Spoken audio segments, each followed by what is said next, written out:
Hi, Phil Aston here from Now Spinning Magazine with another unboxing video. And this one is Gary Moore, The Sanctuary Years. I think I can take this little bit of cellophane off now. Bit of dust. 1999 to 2004. It's a 4 CD set and a Blu-ray disc as well, with the 5.1 mix of Back to the Blues. So before I give my summary and my thoughts, let's have a look inside it. So this is a look inside the Gary Moore Sanctuary Years 1999 to 2004 box set, which is just being released from BMG. It contains 4 CDs, including incredible albums, as it says here: A Different Beat, Back to the Blues, Power of the Blues and Scars, with additional bonus material, 5.1 mixes of Back to the Blues and interviews and some memorabilia. On the back it lists the albums itself with track listing. Inside the box is a poster, so I'll give my thoughts at the end. So small poster basically put together for this set. A ticket stub that's been mocked up from Oxford Theatre, Oxford Apollo in 2002. A postcard and some stickers. And then the first one is the 5.1 mix. This is a little digipak with a gatefold sleeve, but no other information at all apart from what's on it, with 2 interviews as well. They're audio interviews, by the way. And then the albums, which I'll take out and go through separately.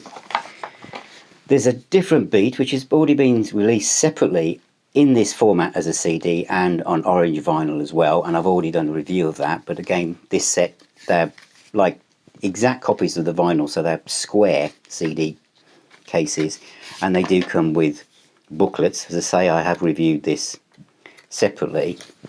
And then we've got Back to the Blues, exactly the same kind of design. It's interesting to see the old Macs there. And again, booklet. I have to say the essays are very good, but again I'll talk about that in my main summary. And Scars, again, all got gatefolds, all booklets with the same amount of detail, so it's not like one album was more important than the other and they've talked about it less. They're all the same. And then the final one in the set is which one? Power of the Blues, sorry. And again, similar design, but they all come with booklets. So there's no hardback book in this set. But each CD comes with its own booklet, so you know that kind of covers that. I thought at first this was the same size as the Black Sabbath deluxe sets, but it's actually not. It's actually, you just bear with me, I've got one nearby. You can see it's different size. So it's interesting that all these different types of box sets, and there isn't a standardized size or set for how these are put together. But anyway, that's Gary Moore, The Sanctuary Years, and I'll talk about it now and tell you what I think.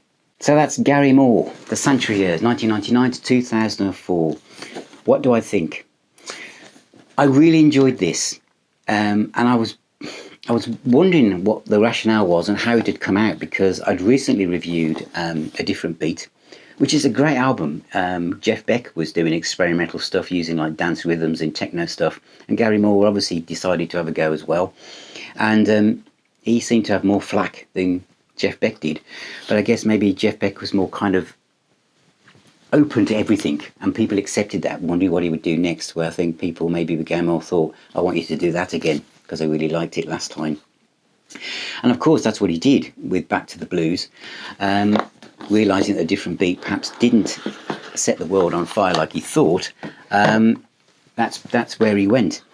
I have to say, some of these albums are very new to me in the world of Gary Moore. I've got lots of his albums, but this period is quite new to me.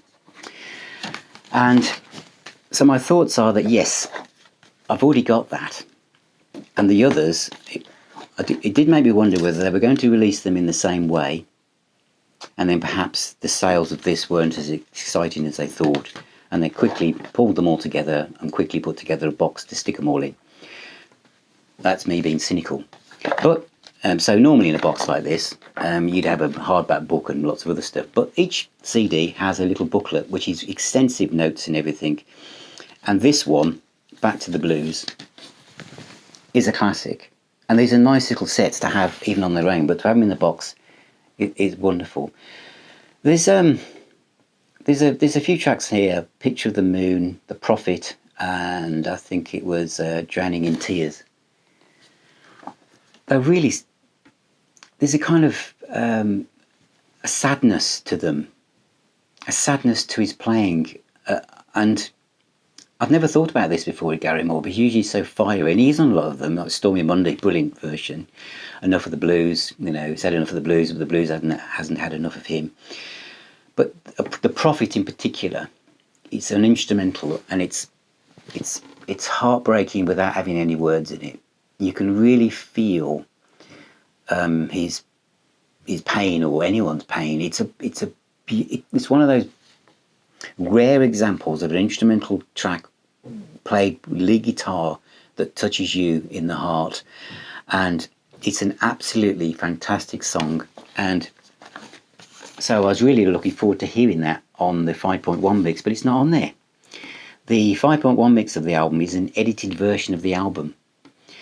But to be fair, it sounds great on Blu-ray, but it's not the kind of music that is going to be dancing around the living room, going from into your rear speakers and all the rest of it. It's not kind of music. So the 5.1 mix is lots of clarity, but it didn't really do a lot for me.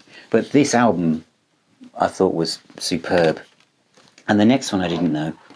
And the next one is my favourite. And it's what's going to be a band called Scars, and which is why he's got the name of the other members on the front cover, because I think he was, at the last minute they changed their mind and he went out under Gary Moore saying Scars is Gary Moore, with Cass Lewis and Darren Mooney. And again, nice little booklet, but this is brilliant. And the reason why it's brilliant is because there are two tracks, I can't remember which one it was, there's two tracks. The last one, Who Knows, is about 10 minutes long, and the other one, Just Can't Let It Go, I think it is, it's 13 minutes long. They're like long blues jams. But why I like this, because there's a feeling that Gary Moore kind of thought, tried that, didn't work, better do this again. Tried that, but I really want to do this, so I'm going to do that again. What am I talking about? This was really different for Gary Moore fans, and they struggled with it.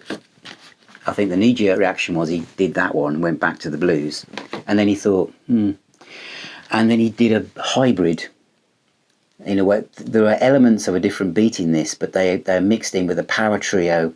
This is a hard rock album. This is as close as he got going back to the 80s. Well, I know a lot, but he didn't like it, but a lot of his fans liked that period of his career when he became more metal man, with Corridors of Power and everything. So this was kind of like 1 foot heading in that direction, but not that far. But really, it brings in the blues stuff, the modern rock stuff, and also, the kind of stuff he had on a different beat as well. So that I really enjoyed that, and I absolutely loved the long extended tracks. Great to think that when this was recorded, that recording a track that was 13 minutes and 10 minutes was seen as, let's do that, because it really gives him a chance to stretch out. And then the final one, which was moved again into more bluesy territory, was Power of the Blues, which a cover at the time I think confused people, thinking apparently it might be hip hop. I don't think it was ever going to be hip hop with Gary Moore on guitar, was it? And it isn't. It's a blues album, and again it's got some fiery stuff on it, some wonderful songs, and some great playing, but it doesn't have the emotive impact to me as this one. As I say, the song The Prophet, at the time of doing this review, is probably one of my favourite Gary Moore moments ever, I guess. The extras, a little sheet with stickers on, you're never going to use them, are you? And the postcard, you're never going to send it. And the ticket, it's not very dramatic. And the poster is, I think we needed to put a poster in it. I'm being honest. What else could you put in a box like this? But I'm thinking of the price point. The price point is quite high. So, that's my job, is to give you an honest opinion of what I think. So this is about the music. the extras seem like a kind of bit of an afterthought, really. What else can we do that doesn't cost too much to make, but we think we should put something in it? So on the front of the sticker we can say it includes, replica ticket and stuff. A program from the time would have been better if Gary Moore had one, whatever, or something else, a picture book, anything from that period. There are two interviews on the Blu-ray, but they're audio interviews and they're quite quiet, so you need to turn it up. So they're not video interviews. Just so I can point that out as well. But to collect all these albums together in this format, there is no better way of doing it.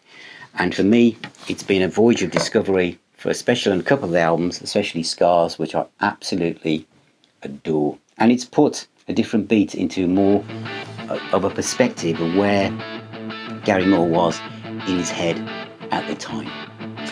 So thank you for watching, and thank you for being here. Thank you for subscribing, and please do, and ring that little bell and tell your friends and tell everyone you've ever met all about Now Spinning Magazine and me, Phil Aston, as I ramble on about the music I love and discover over here in this corner of Cornwall in the UK. So stay safe, everybody. Remember, music is the healer and the doctor. Keep spinning those records and discs, whatever shape they are, and I shall see you very, very soon.